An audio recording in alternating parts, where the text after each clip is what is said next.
घर की औरत पार्ट 2। मीना याद है ना आपको, जिसके ससुराल में ससुर और पति कैसे उसका और उसकी सास का अपमान किया करते थे। वैसे तो मीना को नौकरी की इजाजत मिल गई थी, लेकिन मीना ये क्या है?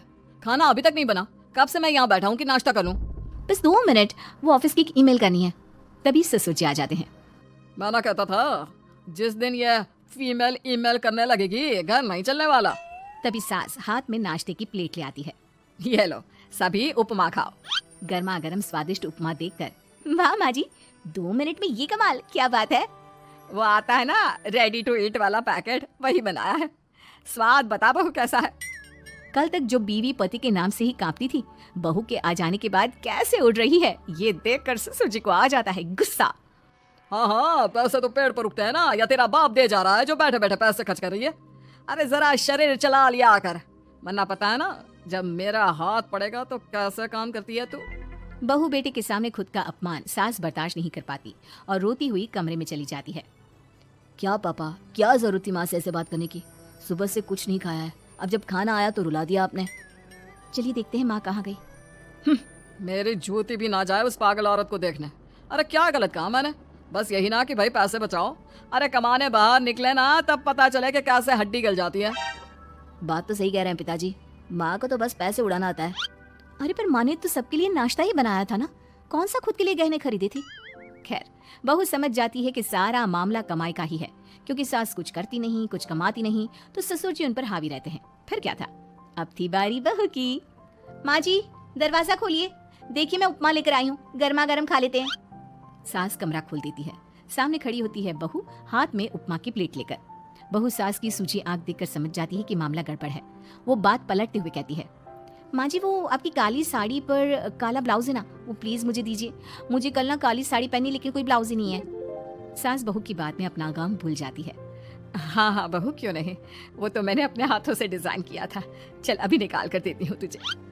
सास बहू को ब्लाउज निकाल कर दे देती है। फिर अगले रोज, माँ जी आज तो ऑफिस में कमाल ही हो गया, पता है क्या, सारी सहेलियों ने घेर लिया, पूछ रही थी ब्लाउज कहाँ से खरीदा। मैंने भी बोल दिया मेरी सास ने सिलाया, वो भी खुद डिजाइन करके। ये तो वही बात हो गई कि झोला छाप डॉक्टर की दवाई काम कर गई। अरे बहू ये तो बस ऐसे ही बना दिया था।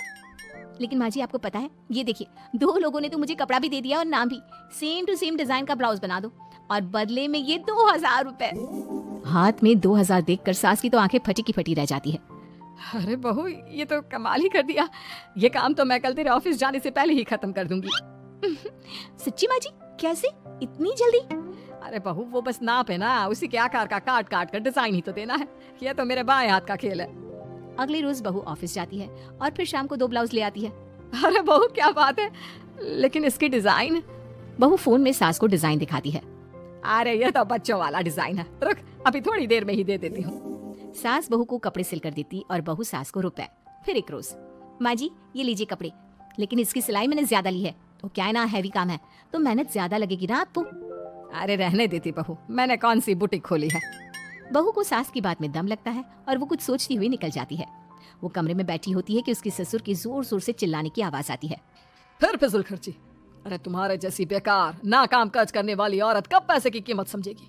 क्या जरूरत थी ये मशीन खरीदने की? अरे वो मैंने EMI में ली है, आपको पता है ना कपड़े सिलने का कितना शौक है मुझे। हाँ तो क्या दर्जी बनोगी, लोगों को पकड़ पकड़ कर नाप लोगी?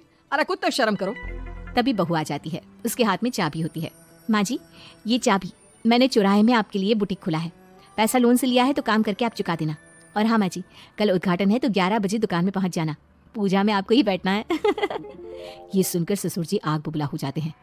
कहीं नहीं जाएगी ये, इस घर की औरतें बाहर नहीं निकलती। तू तो इंजीनियर है इसलिए तुझे इजाजत दे दी, लेकिन ये तेरी सास 4 अक्षर नहीं आते इसको। अरे रहने दे, क्यों पैसा बर्बाद करवा रही है। सास को डांटने की आदत ससुर जी को जो लग चुकी थी। सास बहू की ओर देखती है, तो माँ जी कल वक्त से तैयार रहना। ससुर जी आप ही तो माँ जी को कहते थे ना उन्हें पैसे की कदर नहीं है, तो अब वो खुद ही कमाने जा रही हैं। अरे और क्या पापा, देखिए मीना ने कितना अच्छा बुटीक खुला है माँ के लिए। अरे रहने दो, ये कुछ नहीं कर पाएगी, गंवार कहीं की। ससुर की रजामंदी ना होने के बाद भी सास काम करती है, लेकिन ससुर भी ससुर होता है। एक रोज सास देर से घर आती है। कहाँ घूम रही थी, या कोई वक्त है घर आने का? घर का ठेका क्या आप मर्द लेंगे अब लोगों की रसोई में, क्योंकि तुम्हारी बहू रानी भी नहीं आई अभी तक। पापा आज बाहर से ही मंगवा लेते हैं। आज बहुत ज़्यादा काम था। किसी की शादी का पूरा कपड़ा सिलना था। कल उन लोगों की ट्रेन थी, खुद बैठ कर काम करवा कर गए हैं। बहू, ये पैसे हैं आज के गल्ले के, ज़रा संभाल ले। ससुर देख रहा होता है कि कैसे कल तक जिस औरत को वो बुरा भला कहकर डरा कर रखता था, वो आज उससे ज्यादा कमा रही है। देखता है कितना दिन कमाती है। ससुर अब रोज कोई ना कोई ऐसा काम करता जिससे सास का काम बंद हो जाए। फिर एक दिन, हे भगवान, 10 बज गया, बुटीक खोलने का वक्त हो गया है, लेकिन ये मेरी साड़ी, इस पर ये क्या गिर गया? पता नहीं किसने क्या डाल दिया, अब क्या करूं? सास दोबारा अलमारी से दूसरी साड़ी निकालती है, फिर उसे प्रेस करती है और किसी तरह बुटीक पहुंचती है जहां पहले से ही कस्टमर खड़े होते हैं। अरे क्या हो गया? लगता है काम चल गया तो मैडम के भाव बढ़ गए। पता है, इस धूप में पिछले आधे घंटे से खड़े हैं। पता होता तो वो बगल वाली शॉप में ही दे देते। अरे अरे माफ़ करिएगा, वो क्या हुआ ना, तैयार होकर निकल ही रही थी कि साड़ी में सॉस गिर गया। दोबारा साड़ी चेंज की तो आप आई। ठीक है, लेकिन अब आ गई है तो जरा जल्दी से कपड़े दे दो, हमें जाना है। सास को कस्टमर की बात बुरी लगती है, लेकिन क्या करती, वो जल्दी से सभी को सारा सामान देकर विदा करती है। सारा दिन काम करती है। वो निकल ही रही थी कि एक कस्टमर आती है। जी, वो मेरी साड़ी है ना शादी की, उसका लहंगा बनवाना है। हाँ हाँ, क्यों नहीं, बनवा लो। शादी की साड़ी के साथ इमोशंस जुड़े होते हैं। बिल्कुल सही बोला आपने। परसों मेरी शादी की सालगिरह है तो ज़रा बना देना। अरे नहीं नहीं, इतनी जल्दी कहाँ तैयार होता है शादी का लहंगा? कम से कम 4 दिन तो। देखिए, आप 2 दिनों में जितना कमाती है ना, वो मैं आपको 1 दिन में दे दूंगी।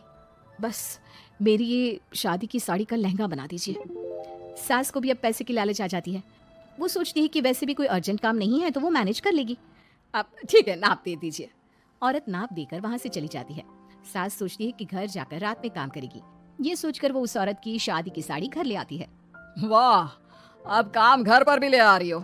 हाँ, लेकिन घबराइए नहीं, घर के काम में कोई असर नहीं होगा।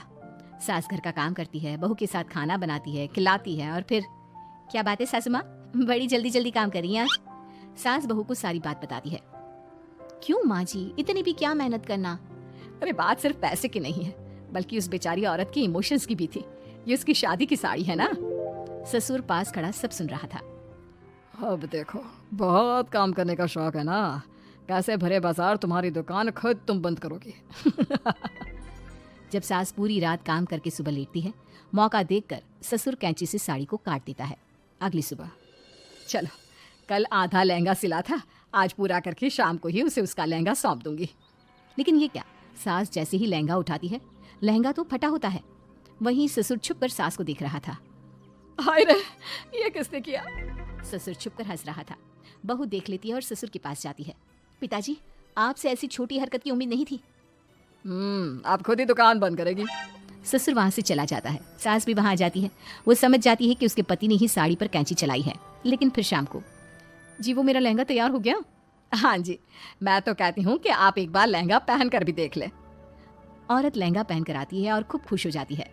अरे ये लहंगा है ना अंकल जी, कमाल का, आंटी जी ने बनाया है, बिल्कुल लेटेस्ट डिजाइन। औरत सास को ढेर सारे पैसे देकर चली जाती है। लेकिन मैंने तो ये औरतों का फैशन है, कहीं से सिल दो या कहीं से काट दो, फैशन ही होता है। चलिए, शाम का खाना मेरी तरफ से। आज आपका जन्मदिन है ना, रिटर्न गिफ्ट तो बनता ही है।